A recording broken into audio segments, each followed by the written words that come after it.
కేంద్ర మంత్రి Scindia Hyderabad BJP office లో మీడియాతో మాట్లాడుతున్నారు. లైవ్ చూద్దాం.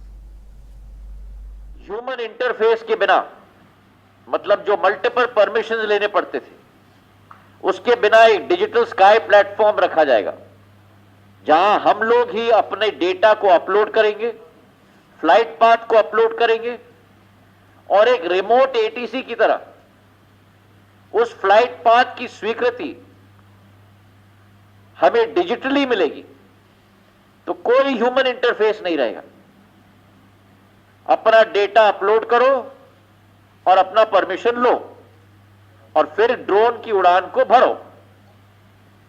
यह सोच विचारधारा हमारी है। अब प्रश्न आपका होगा कि इसे कंट्रोल कैसे किया जाएगा।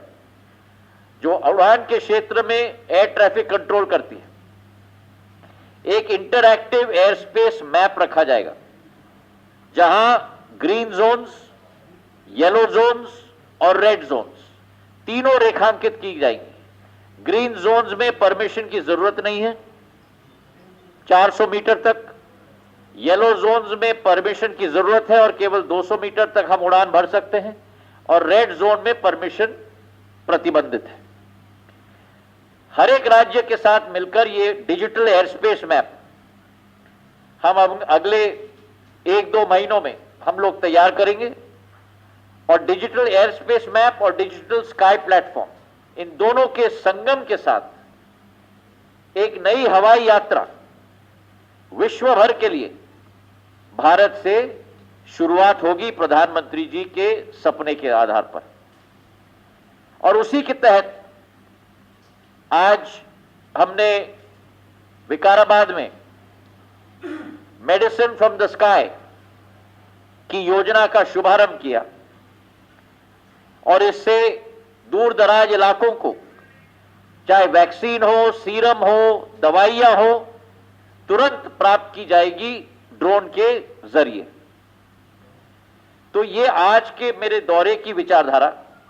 इसी के साथ हमारी मुख्यमंत्री के साथ भी चर्चा और बैठक हुई वर्तमान के तेलंगाना की स्थिति पर, हवाई क्षेत्र की, और इसमें हमने ये निर्धारित किया है कि जो वर्तमान में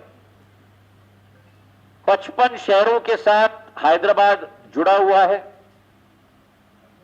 और करीब करीब 9 एयरलाइंस यहां से उड़ान भरती हैं और 13 अंतर्राष्ट्रीय स्थानों के साथ हैदराबाद जुड़ा हुआ है और 230 उड़ान इंटरनेशनल यहां से उड़ान भरती हैं। जो केंद्र हैदराबाद बन चुका है, इसे आगे भी हमको बढ़ाना होगा और हैदराबाद का एक्सपेंशन भी हमको करना होगा। ये मेरी मांग रही थी और मुझे खुशी है कि केंद्र सरकार की अनुमति के तहत, कंसेशनर एग्रीमेंट के तहत जल्द से जल्द हैदराबाद एयरपोर्ट का एक्सपेंशन भी होगा और राज्य सरकार भी इसके लिए तैयार है। इसी के साथ हम चाहते हैं कि हर राज्य में हब और स्पोक का सिस्टम हो। तो आज हमने प्रस्ताव रखे हैं 3 एयरपोर्ट्स के लिए। 2 ब्राउनफील्ड एयरपोर्ट, मतलब हवाई पट्टी है लेकिन उसका विस्तारीकरण करना होगा, आधुनिकीकरण करना होगा। एक वारंगल में और दूसरा आदिलाबाद में, और दोनों में राज्य सरकार की स्वीकृति मिलते ही ATR 72 की प्लेन की लैंडिंग की सुविधा हम लोग वहां दिलवाएंगे, ताकि जल्द से जल्द ये दोनों पट्टियों पे भी जो हवाई सेवा कंपनियां अपनी सेवा प्रारंभ करना चाहती हैं, इन दोनों एयरपोर्ट्स में शुरू कर पाए।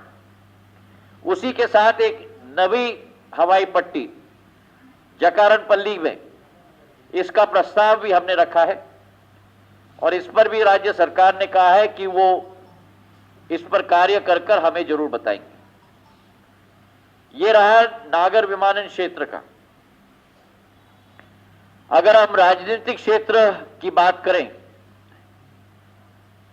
तो मैं मानता हूं कि भारतीय जनता पार्टी तेलंगाना में जनता के विश्वास, जनता का प्यार जीतने में एक के ऊपर एक अग्रसर होती जा रही है। 2018 के विधानसभा चुनाव में हम 119 सीटों में से केवल एक जीत पाए थे, और आप देखिए कि 3 साल में किस तीव्र गति से प्रधानमंत्री नरेंद्र मोदी जी के आशीर्वाद से, हमारे पार्टी के अध्यक्ष नड्डा साहब के मार्गदर्शन में, हमारे गृह मंत्री अमित शाह जी के सानिध्य में जनता का विश्वास, जनता का प्यार जीतने में अग्रसर होकर भारतीय जनता पार्टी आगे बढ़ रही है।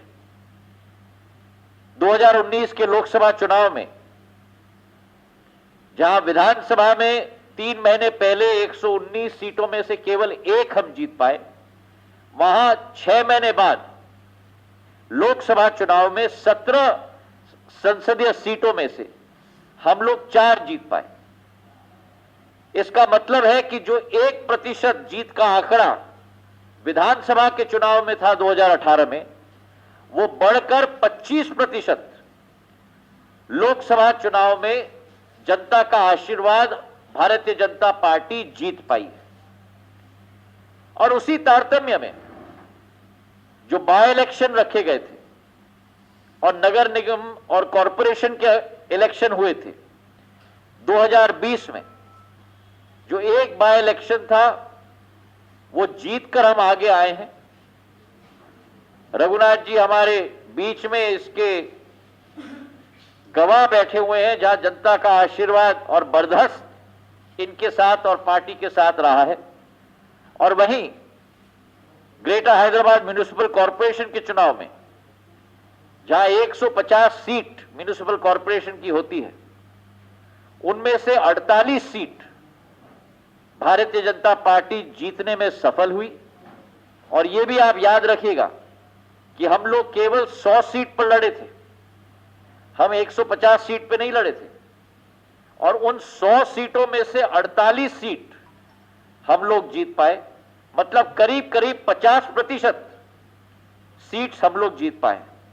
और वही स्थिति निजामाबाद की म्युनिसिपल कॉरपोरेशन की भी रही है, जहां 60 सीट में से 28 सीट भारतीय जनता पार्टी जीती है, 50% सीट हम लोग जीत पाए हैं। और टीआरएस निजामाबाद में 13 सीट तक सिमट गई थी, मतलब कि केवल 20% सीट टीआरएस जीत पाई, लेकिन 50% सीट भारतीय जनता पार्टी जीत पाई। और वही स्थिति करीब करीब हैदराबाद म्युनिसिपल कॉरपोरेशन में था, जहां 48 सीट हम लोग जीते और 58 सीट टीआरएस जीती। तो अंतर ज्यादा नहीं है। और हमारा लक्ष्य है आने वाले समय में कि पूर्ण रूप से जनता का विश्वास हम लोग जीत पाएं, ताकि प्रधानमंत्री नरेंद्र मोदी जी के मार्गदर्शन में, हमारे अध्यक्ष जेपी नड्डा जी के सानिध्य में और अमित शाह जी के बर्दाश्त में हम लोग तेलंगाना में एक लोखंडमुखी सरकार आने वाले समय में स्थापित कर पाए। आज मुझे बड़ी खुशी हुई और मैं अपना सौभाग्य समझता हूं कि आप लोगों के साथ भी मिलने का मुझे एक मौका मिला। अब आपके कोई प्रश्न हो तो मैं जवाब देने के लिए आपके समक्ष उपस्थित हूं।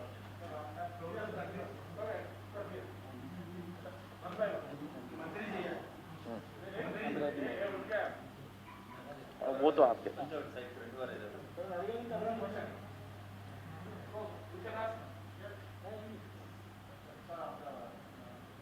प्लीज प्लीज आप अपना परिचय भी दो ना, ताकि मैं भी आपको जान पाऊं। अगले बार ये स्थिति होनी चाहिए कि मैं आपको नाम से पुकार पाऊं। Sorry, you are, what is your name? Janki Ram ji. Janki Ram ji, बताइए।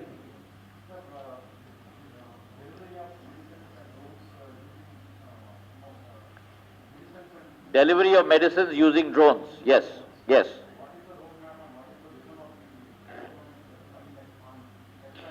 Okay, let me just tell you that drones have tremendous potential in the country, tremendous potential in the world.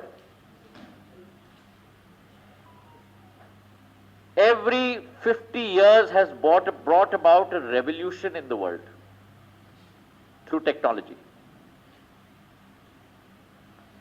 From the days when the first car was made, to the days when the first railroad was laid in the US, to the days when Alexander Graham Bell invented the phone, to the days when the Wright brothers invented the aircraft, to the days of the internet, to the days of the mobile phone, to the days today of drone technology. The only difference being that India is going to be at the forefront of this revolution. Our aim is that by 2030, India should be the global hub of drone technology. And that is very much possible for three reasons. One, our engineering talent, from Kashmir to Kanyakumari, from Gujarat to Tripura and Shillong. Two, our IT strength. Three, our youth force, 70% of India below the age of 35, much younger than me. And four, our history and our growth path of startups in this country. Now today on the Manch, I don't know whether you saw me in Bakirabad. Today on the Manch, I had three young men with me who had all built startups in the last 2 years. Prem, from a very modest family but with a hunger in his soul, did a startup called Marut for drones. Vikram Singh from Rajasthan, who did a startup called Eagle Flight. Ashfaq, who's done another startup on drones and combined it with Blue Dart. This is the actual treasure in our country.